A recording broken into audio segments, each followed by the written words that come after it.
Ya hace años que desde la psiconeuroinmunología se descubrió una más que probable interacción entre estrés e inmunodeficiencia. En estos días se habla mucho de la importancia de nuestro sistema inmune a la hora de resistir y vencer la infección del coronavirus. Hoy en nuestro Si Conoce entenderás cómo es exactamente esta interacción. Hoy hablaremos del sistema inmunológico y su relación con el estrés. Quien más y quien menos ha oído decir por ahí que el estrés o el miedo baja las defensas. Esto es verdad, pero solo a medias, pues su relación es más compleja de lo que podríamos pensar. Antes de continuar, debemos de entender cómo funciona, aunque sea muy por encima, nuestro sistema inmunitario. Lo vamos a hacer con un pequeño extracto de la famosa serie de dibujos animados Érase una vez el cuerpo humano. Dentro vídeo. Bacterias, virus, venenos, toxinas. He aquí algunos de los que hemos de combatir. Si nos instalamos en el estómago, produciremos una buena gastritis. Por la nariz me meteré y un buen constipado produciré. Menos mal que estamos nosotros aquí. Los centinelas del cuerpo. Los linfocitos B, los linfocitos T, los polinucleares, los macrófagos y muchos más. Aunque también nos conocen sencillamente como los glóbulos blancos. Estos son virus de todas las clases. Necesitan utilizar las células del cuerpo humano para reproducirse. Así que las invaden y las destruyen. Producen enfermedades como la gripe, el sarampión. Veamos, filmado por nuestros corresponsales de guerra, su forma de actuar.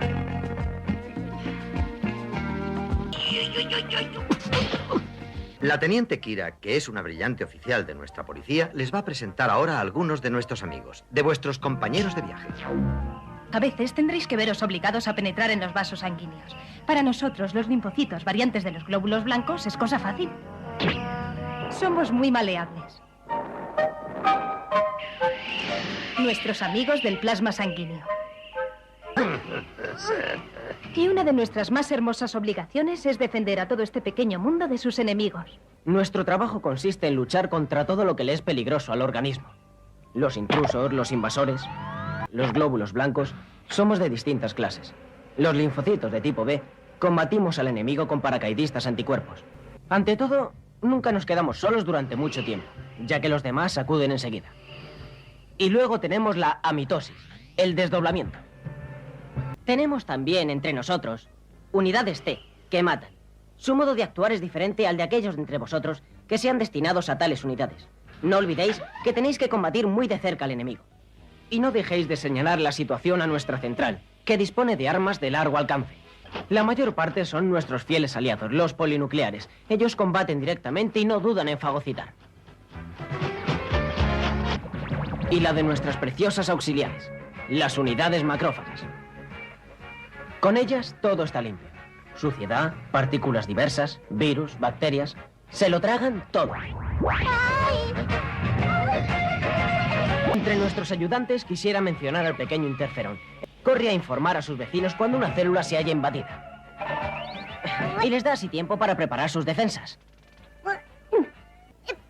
¡Invasión de virus! ¡Llamando a todas las defensas a sus puestos! Antes de continuar, deciros que a partir de ahora procuraré en todos los vídeos adjuntaros las referencias bibliográficas de las que bebo para hacer estos vídeos. Las vais a poder ver en el apartado de descripción por si alguien quiere ampliar y profundizar más. Lo primero que vamos a hacer es entender de manera simple cómo funciona el estrés a nivel fisiológico y lo vamos a hacer yendo a esta imagen de aquí. Esto es el eje hipofisiario suprarrenal y funciona de la siguiente manera. Cuando percibimos un estresor, nuestro encéfalo activa la respuesta de estrés a través de este eje.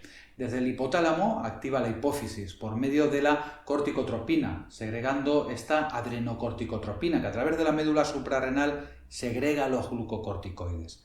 También el estrés activa el sistema nervioso simpático, haciendo que se libere por parte de la médula suprarrenal adrenalina y noradrenalina. Esta interacción no acaba aquí, pues como se ha visto, tanto las células T como las células B tienen receptores para los glucocorticoides y los linfocitos tienen receptores para la adrenalina, la noradrenalina y los glucocorticoides también.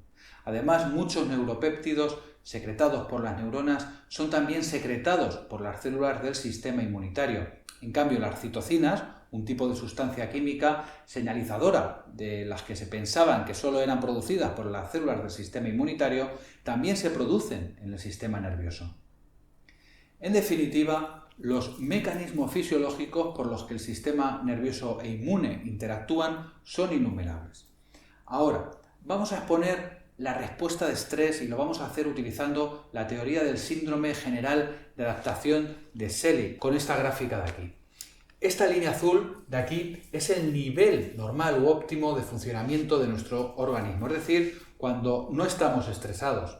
Cuando existe una amenaza para nuestro organismo, sea del tipo que sea, física, psicológica, cognitiva o emocional, se produce una reacción de alarma y nuestro organismo entra en una fase de choque, donde se activa el eje hipofisiario adrenal que vimos antes y se produce taquicardia, pérdida de tono muscular, disminución de la temperatura y presión sanguínea.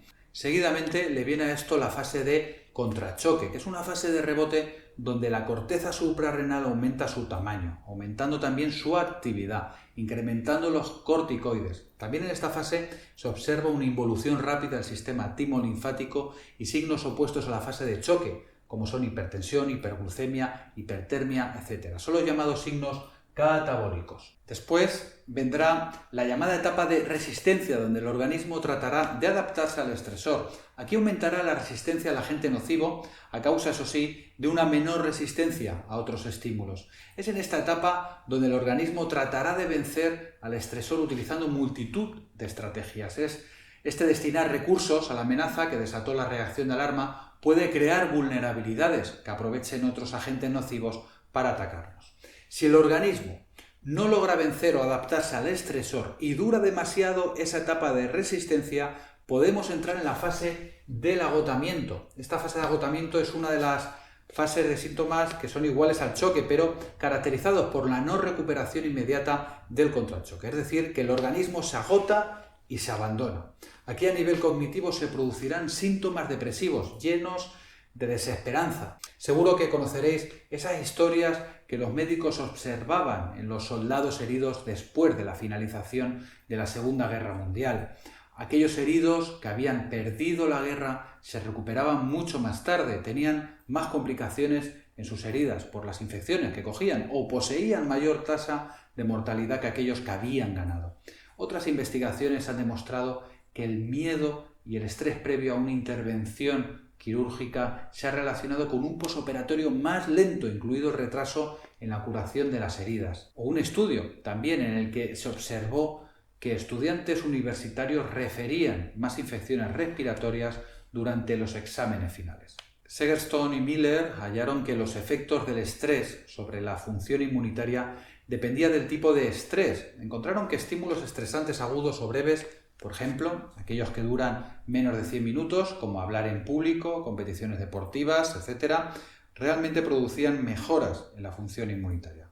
Por el contrario, los estímulos estresantes crónicos, aquellos que duran mucho tiempo, como cuidar de un familiar con demencia, tener problemas económicos, no tener empleo, alteraban de forma dramática procesos más complejos del sistema inmunitario. Es decir, que el tiempo que perdure ese estrés es el que puede crear una inmunosupresión. Por lo tanto, es en esta fase de resistencia donde comienza ese desgaste. Si perdura, las consecuencias pueden ser muy negativas para el organismo. ¿Cómo hacemos para que esto no ocurra? ¿O se mitigue en la medida de lo posible? Aquí es donde entra el trabajo cognitivo, si podemos cambiar la situación que nos acontece. La terapia de solución de problemas sería una buena aplicación, y también el trabajo fisiológico, si por la razón que sea no podemos cambiar esa situación.